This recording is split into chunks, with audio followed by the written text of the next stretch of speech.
যদি মহব্বত না লাগে বুঝতে হবে ঈমান এখনো তোমার অর্জন হয় নাই। তুমি জুমার নামাজ পড়নেওয়ালা মুসল্লি, তুমি ঈদের নামাজ পড়ার মুসলমান, গরু কোরবানি দেওয়ার মুসলমান।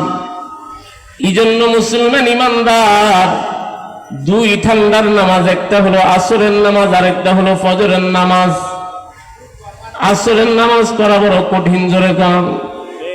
আপনি গাড়িতে উঠছেন, আসরের আজান হয়ে গেছে কিন্তু গাড়ি থামাবে না, অল্প সময় এর মধ্যে মাগরিবের সময় হয়ে যায়।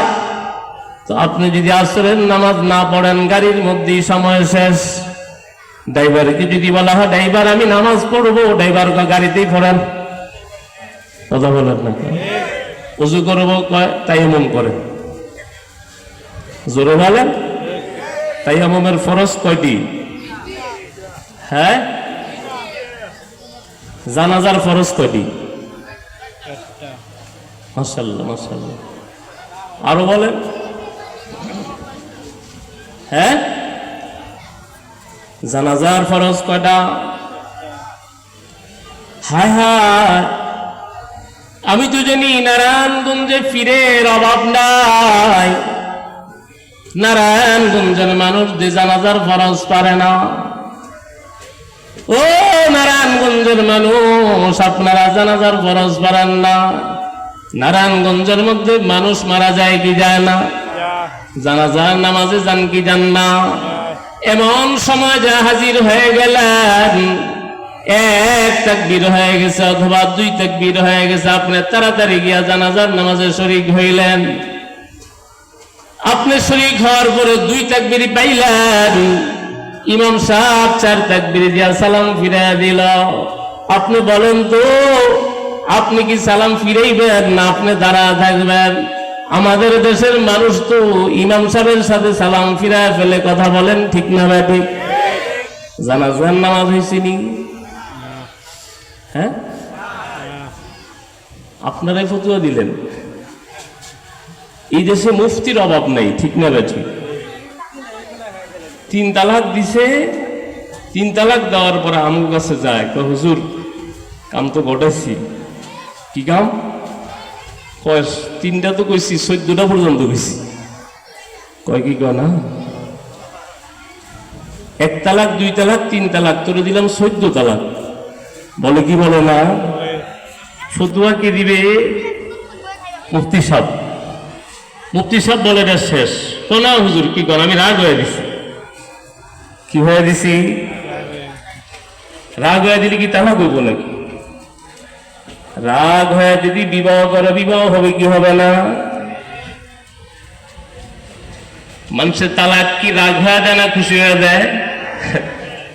এটি কেমন কথা? রাগ হয়ে দিল তালাক হয়ে যাবে, হাসতে হাসতে দিল তালাক হয়ে যাবে, কানতে কানতে দিল তালাক হয়ে যাবে। জীবনে তালাক দেওয়ার কথা নামও মুখে উচ্চারণ করবা না। ঝগড়া হবে, জাতি হবে, মারামারি হবে, তবে তালাক দিবে এটা বলবা না। ও পর্দার আল্লাহর মা, আপনাদেরকেও জানাবে, আপনারা কোনোদিন বলবেন না আমার তালাক দিয়া দাও। শয়তান এমন রাগ উঠায়, এমন রাগ দুই পক্ষ হয়ে যায়, তোর বাজার খামো না, তোর ঘর আমি আর করব না, সে তোরে আমি আর রাখবো না।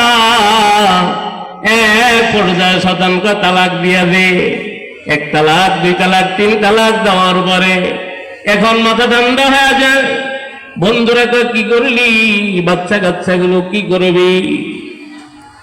এখন হুজুরের কাছে ধরায়, হুজুরকে তালাক হয়ে গেছে।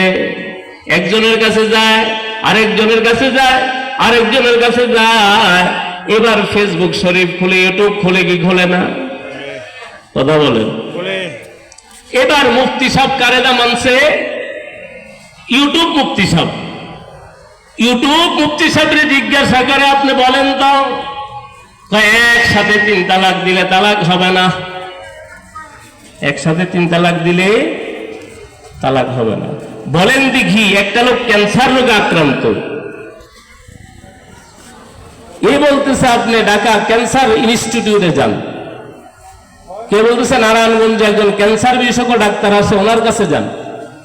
আপনি বলবেন যে মিয়া এত বেশি বাড়াবাড়ি করো না, আমার কাছে অ্যান্ড্রয়েড সেট আছে, এটার ভিতরে বহু ডাক্তার আছে। কথা বলেন, ডাক্তার আছে না নাই? এখন ডাক্তার বলতেছে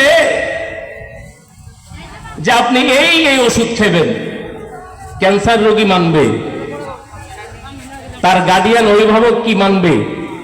কথা বলেন না, নাকি বলবে ডাক্তারের কাছে যেতে হবে? জোরে বলেন তো। দেহ চিকিৎসার জন্য যদি ডাক্তারের কাছে যেতে হয়, রুহের চিকিৎসার জন্য, ঈমানের চিকিৎসার জন্য এরকম বাংলাদেশে যারা অভিজ্ঞ মুহাক্কিক আছে, এরকম বিচক্ষণ আলেমের কাছে যেতে হবে। জোরে বলেন ঠিক না ঠিক? যারা মুহাক্কিক আলেমের কাছে যায় না, পীর বুজুর্গদের কাছে যায় না, ওরাই দেখবেন আহলে হাদিস হয়ে যায়, ওরাই আহলে কোরআন হয়ে যায়, ওরাই মসজিদে ফিতনা লাগায়, ওরাই সমাজের মধ্যে দ্বন্দ্ব লাগায়। এখানে হাত বাঁধবে না এখানে হাত বাঁধবে, জোরে আমিন বলবে না আস্তে আমিন বলবে, এরকম ফিতনাগুলো ওরা লাগায় কি লাগায় না? কথা বলেন না কেন? তরিকা এটা নয়। দিন শিখার তরিকা হলো আল্লাহ তাআলা আসমান থেকে দুইটা জিনিস পাঠাইছেন, কিতাবুল্লাহর পাশাপাশি রিজালুল্লাহ। আল্লাহ কিতাবও পাঠাইছেন, নবীও পাঠাইছেন। কথা বলেন, নাকি শুধু কিতাব পাঠাইছেন? কিতাব বুঝাবার জন্য কাকে পাঠাইলেন? নবী পাঠাইছেন কি পাঠান নাই? আল্লাহ তো কিতাব পাঠাইলেই পারতেন। এখন একদল বলে কোরআন আছে, সুন্নাহ আছে, কোন মাযহাব মানার দরকার নাই। বলে কি বলে না? বুঝতে হবে কথা সত্য, মতলব খারাপ। আর জোরে কোন ঠিক নেই। আর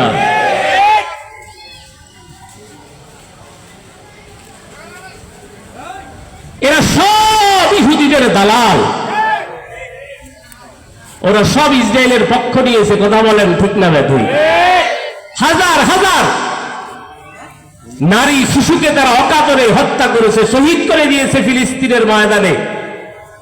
এই আহলে হাদিস ওদের অন্তরে মায়া লাগে নাই, ওরা ইসরায়েলের পক্ষ নিয়েছে।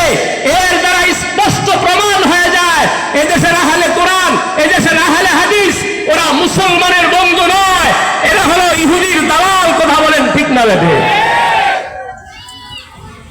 এই জন্য মসজিদের মধ্যে যারা এরকম ফিতনা করে, ওদেরকে কান ধরে আমাদের কাছে নিয়ে আসবেন। কথা বলেন। এখন বলতে চাই, জানাজার নামাজে গিয়ে দুই তাকবীর পাইলেন, এক তাকবীর পাইলেন, তিন তাকবীর পাইলেন, এক তাকবীর পান নাই, নামাজ কেমনে পড়বেন জানেন সবাই? হায় হায়, আমি কারে ওয়াজ করি? বয়স্ক কোরআন শিক্ষা আছে না নাই? আজকে থেকে ওয়াদা করেন আমি বয়স্ক কোরআন শিক্ষার ছাত্র হয়ে যাব ইনশাআল্লাহ। আর জোরে কান্না রে তাকবীর। কারা কারা ইনশাআল্লাহ? মাশাআল্লাহ, আল্লাহ সবাইকে কবুল করেন। এখন এগুলো বলতে গেলে আমার সময় নাই, শুধু জানাজার ফরজ বলবো। জানাজার ফরজ হলো দুইটা। কয়টা? জোরে বলেন কয়টা? দুইটা। এক নম্বরে হলো দাঁড়ায় জানাজার নামাজ পড়া, দুই নম্বরে হলো চার তাকবীর বলা। কয় তাকবীর? জোরে বলেন কয় তাকবীর? এখন মুসলমান ইমানদার, আমি বলতে চেয়েছিলাম ইমান নফার যন্ত্র রসুল দিয়ে গেছে কি যায় নাই? নেক কাজ করার পরে যদি কারো কাছে আনন্দ লাগে, মাহফিলের এলান দেখা, পোস্টার দেখা, মাহফিল দেখা যদি কারো কাছে আনন্দ লাগে, আজীব কথা। এই যে ছোট্ট মাদ্রাসা, আমার